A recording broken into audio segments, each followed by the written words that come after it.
Olá, meu nome é Ana Vale, sou gestalt terapeuta há 25 anos. Para quem não me conhece, eu sou doutora pela UFRJ, professora universitária. E a gente vai conversar hoje, dando continuidade à nossa sequência sobre técnicas da gestalt terapia. A gente vai começar a conversar sobre a cadeira vazia, né? Que técnica é essa? Para que ela serve? Né? Qual a funcionalidade desse experimento? Tá bom? Lembrando que a intenção vai ser sempre possibilitar que esse sujeito entre em contato com questões que são dele, né? Que na técnica, né, nessa específica da cadeira vazia, possam emergir, né, questões ali no decorrer da técnica e que vão auxiliar esse sujeito a perceber o que acontece com ele, a elaborar questões que ele tenha, tá bom?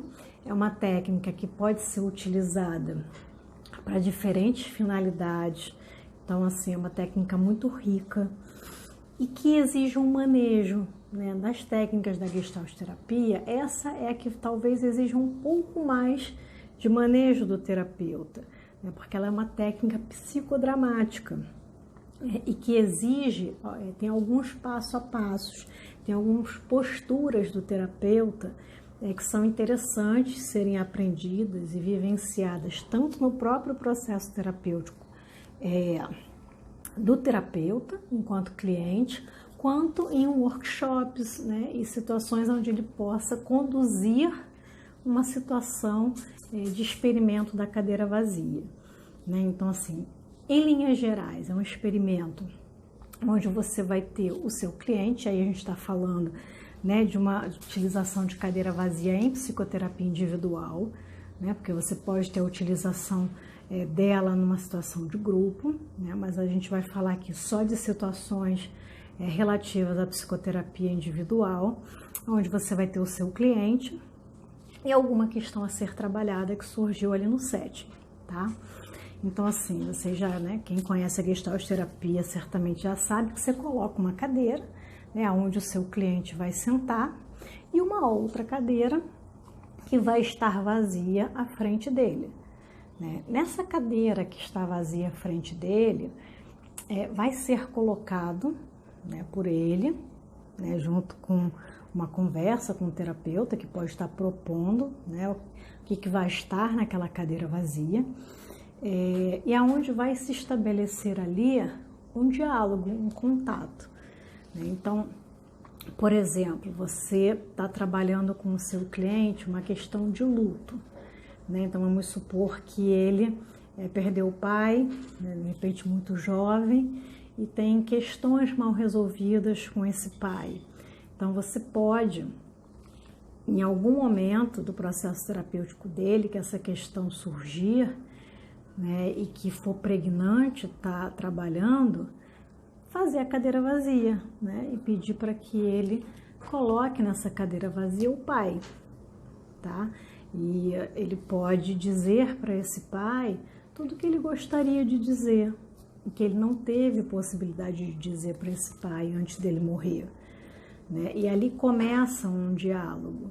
Então você pode começar propondo que a pessoa fale algo para outra, ou você pode deixar aberto, né, para ela falar aquilo que ela desejar. E ali vão surgindo, quando ela começa a falar alguma coisa, as coisas vão surgindo, elas vão emergindo, né, coisas que estavam guardadas, né, muitas vezes.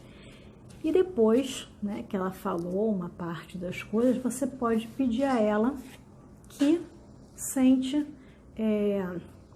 na outra cadeira e que ela seja aquele outro, né? Algumas pessoas têm dificuldade de se situar nessa mudança de papel, então, assim, aí pode ter um manejo, né, no sentido de quando ela troca de cadeira, por exemplo, você pode pedir a ela para fechar os olhos e se imaginar sendo o pai dela, imaginar a roupa que está vestido, né, e dizer para ela lembrar tudo que o filho falou para ela, o que ela gostaria de dizer para esse filho, né, que é uma tentativa de fazer com que a pessoa realmente assuma aquele lugar na cadeira que estava vazia e possa falar como esse outro, né?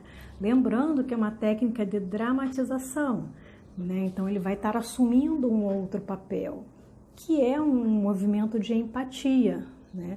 Que está dentro de um conjunto, na verdade, de imaginação. Ele vai imaginar-se sendo essa pessoa e vai imaginar o que esta pessoa diria.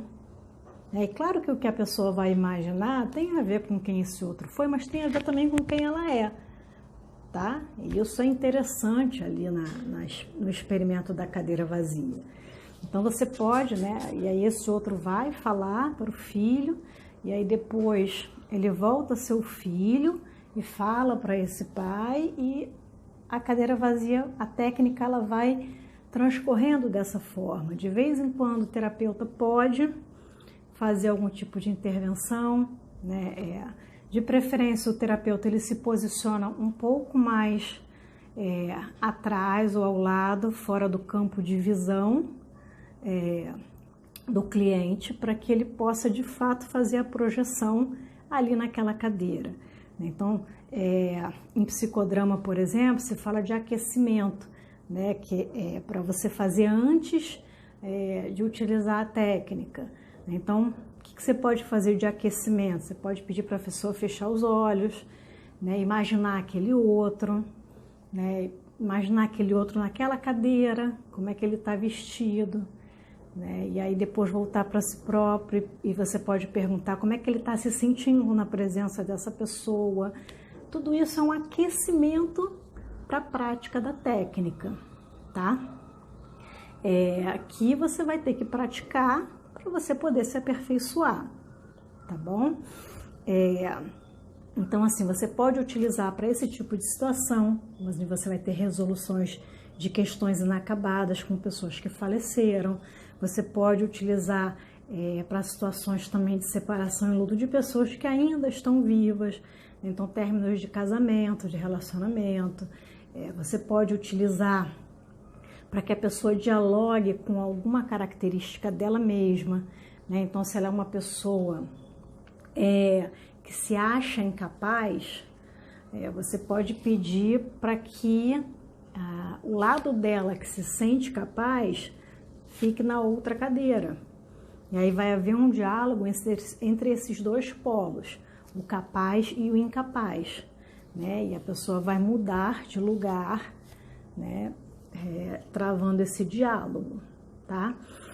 Uma outra variação também que é interessante é o diálogo com sintoma, né? Então, se a pessoa tem alguma dor muito específica, que tem um viés simbólico muito forte, você pode propor, né, esse experimento para que haja um diálogo com esse sintoma, né, onde a pessoa vai dizer ou vai colocar questões, né, de por que ele está ali, por que ele está fazendo ele sofrer, né, por que ele não vai embora. E aí, quando ele troca de cadeira, que ele assume o lugar do sintoma, né, muitas vezes vem à tona o motivo que está fazendo com que aquele sintoma exista, né? E dentro desse diálogo, às vezes uma elaboração acontece. Então, pessoal, no nosso próximo vídeo nós vamos falar sobre as outras técnicas da Gestalt terapia, tá bom? Eu espero que vocês tenham gostado, que tenha sido útil. Então, se você gostou, compartilha, curte, tá bom? Para incentivar aí o nosso canal.